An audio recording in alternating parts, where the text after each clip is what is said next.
Bonjour à tous. Aujourd'hui, nous allons travailler le prélude de Louise Charpentier que l'on trouve dans son recueil 10 pièces variées. Dans cette pièce, il va falloir avoir un souci tout particulier pour l'interprétation, du fait des nombreuses nuances, mais aussi des ralentis, des accélérés et des nombreux points d'orgue. Il faudra également faire attention à l'équilibre des plans sonores, donc l'équilibre entre la mélodie et l'accompagnement. Et il y a plusieurs gestes techniques à bien maîtriser. Des étouffés, des pouces à plat et des sons harmoniques. Tout d'abord, les crochets. Nous sommes en sol majeur.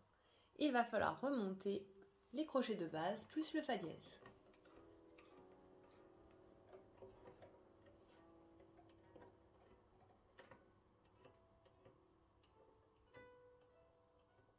À la fin du premier système, on repère des sons étouffés à la main gauche. Il s'agit de pouces à plat. L'intérêt est de limiter les résonances puisqu'on se retrouve dans le médium grave et que sinon le son tourbillonne. La ligne de main gauche serait donc moins claire et on risquerait davantage de faire des frisements. À la place, il est donc proposé de faire des pouces à plat, donc la main bien à plat sur les cordes, avec le moins de tension possible, puisque c'est le pouce qui doit articuler, le reste de la main peut rester détendu.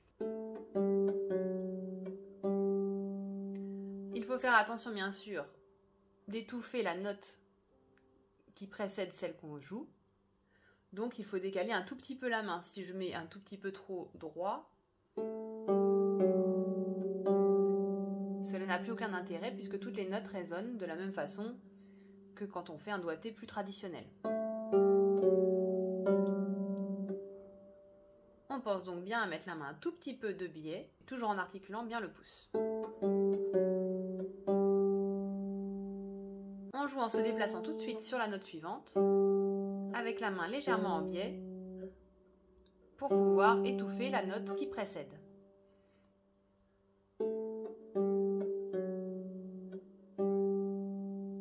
Autre geste technique, les étouffés. On a l'habitude bien sûr d'étouffer à la fin des morceaux, mais là il y a également des étouffés qui ont été mis en cours de pièce, notamment au deuxième système. Ils sont mis à des endroits précis, donc il faut respecter ces endroits précis. Pour reprendre le deuxième système, on a donc l'arpège. L'étouffé est mis au redémarrage de la main droite.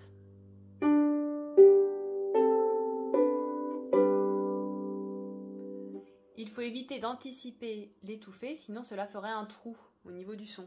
De la même façon, à la fin de ce système.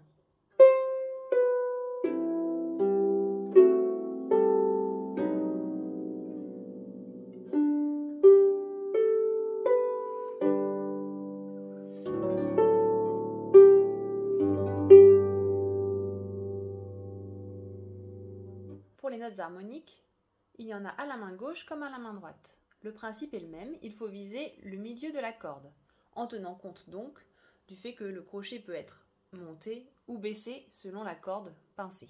Pour la main gauche, on va utiliser la base du pouce pour bloquer la corde et le pouce, comme d'habitude, pour pincer la corde. Il faut essayer de garder la main bien détendue.